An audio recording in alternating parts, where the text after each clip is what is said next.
annonceurs, chefs d'entreprise et autres. Bref, population d'ici et d'ailleurs. Cet espace vous est réservé pour la promotion de vos produits et activités, non seulement en français, mais aussi en fond, Ditamari, Fulfulde, Batoum, Dendi. À vous le choix.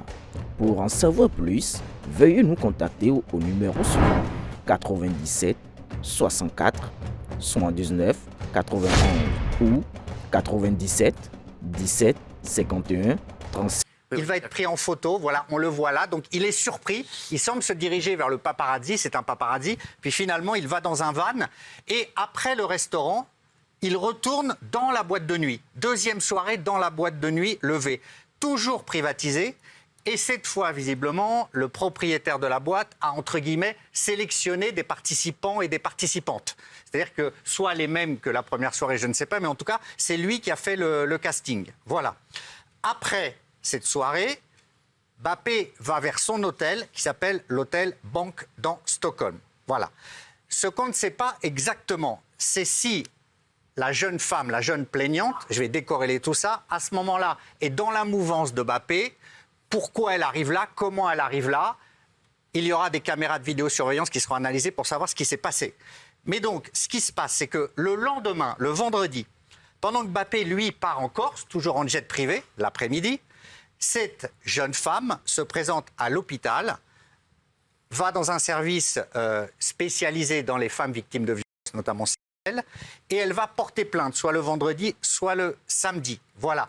Apparemment, selon la presse suédoise, je prends des précautions, selon la presse suédoise, oui, elle décrit la chambre d'hôtel et à ce moment-là, elle donne des détails. Voilà. La justice suédoise annonce qu'elle enquête, mais ne donne jamais le nom de Mbappé. Il y a le secret de l'instruction total en Suède. Le nom de Mbappé n'est pas cité par la justice, il est cité par la presse qui certifie jusqu'à hier soir, nous sommes sûrs à 100% que la personne visée par la plainte est Mbappé. Ça appartient à la presse suédoise. Le lundi, il y a des perquisitions. La chambre est perquisitionnée. Guillaume le disait, il y a une culotte, un haut, un pantalon qui sont saisis. Voilà. Toujours aucune révélation sur le nom de la personne mise en cause dans la plainte. La nouveauté, c'est ce que RMC notamment annoncé aujourd'hui, c'est que le clan Mbappé est sûr à 100% que c'est bien lui qui est visé par la plainte. Voilà. Oui, les proches de Kylian Mbappé s'attendent à ce que son nom sorte. Voilà. Ça ne veut pas dire du tout qu'il est coupable, du tout. Absolument, vous l'avez dit. Absolument. Voilà, je le connais un peu. Bien sûr. Je ne le vois pas. Après, il y a énormément de choses qui sortent sur Kylian Mbappé parce qu'en fait, il y a aussi cette histoire avec le PSG. Oui. Et il a incriminé le PSG. Et il y a eu cette histoire qui est sortie, notamment Daniel Riolo qui l'a raconté. C'est incroyable l'histoire qu'a raconté Daniel Riolo sur RMC. Hein. Alors, est-ce qu'on peut raconter ça? Parce qu'il y a plein de choses qui sortent sur Kylian Mbappé. Absolument. Donc ça part en fait du moment où Mbappé parle d'une fake news, veille d'audience. Il avait un contentieux financier avec le PSG et il dit en gros, c'est une manipulation. Voilà, c'est ce que ses avocats disent aujourd'hui. Ils émettent eux la thèse du complot, de la manipulation, certifiant que Mbappé est innocent. Ce qui se passe, c'est que Mbappé et le PSG, depuis qu'il est parti et même avant, quand il n'a pas voulu prolonger, ça va mal. Et pour le clan Mbappé, le PSG a voulu altérer son image, nuire à son image, le tacler, donner des détails compromettants, etc. Voilà. Parmi ces détails, sort aujourd'hui une affaire d'avortement. Alors, c'est sorti notamment sur les réseaux sociaux. Le PSG protège ses joueurs. Il y a notamment quelqu'un qui est une sorte d'intendant qui est chargé de protéger les joueurs, les grands joueurs comme Messi, comme Mbappé. Cette personne-là aurait organisé pour Mbappé un séjour à l'hôpital américain de Neuilly. Et ce qui est révélé aujourd'hui, c'est que ce séjour aurait constitué en un avortement d'une jeune femme enceinte de Kylian Mbappé. Les deux ne voulaient pas garder l'enfant. Il n'y a pas eu de transfert d'argent, il n'y a rien eu d'illégal donc à ce moment-là.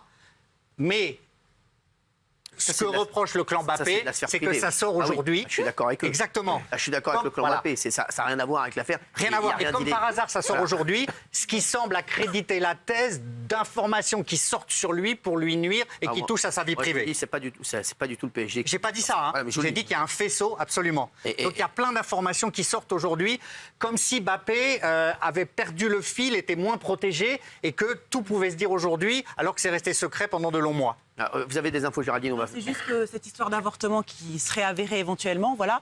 En fait, le clan Mbappé reproche au PSG d'avoir utilisé ce filon-là pendant une année pour menacer Mbappé de le sortir, même si ça sort aujourd'hui, en lui disant en gros, tu veux pas prolonger, tu veux pas signer, ce qui va sortir sur ta vie privée, on va le sortir et on fera en sorte que ça se sache. En tout cas, c'est ce que pense le clan Mbappé. C'est des rumeurs, exactement. C'est ce que pense le clan Mbappé. Après, c'est parole contre parole, mais ils ont...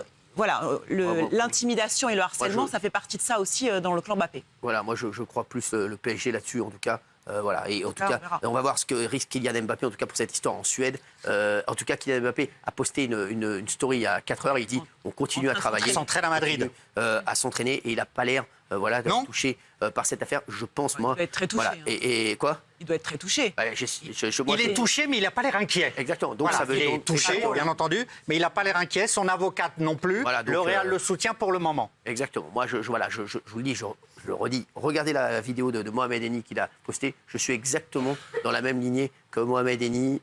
Voilà, et je pense que voilà, c'est cette histoire. Il faut quand même creuser, mais connaissant Kylian Mbappé, bien sûr, on croit toujours les victimes, mais je ne sais pas ce qui s'est passé pour cette jeune fille, on ne sait pas du tout s'il est incriminé dedans ou pas. Mais en tout on cas, ne connaît pas son identité d'ailleurs. Que cette jeune fille ait subi des agressions, je ne le remets pas en cause. Mais que ce soit Kylian Mbappé, ça m'étonnerait grandement, connaissant le personnage et connaissant comme Kylian Mbappé fait attention à tout ce qu'il fait. On se retrouve demain, les chéris, tout de suite.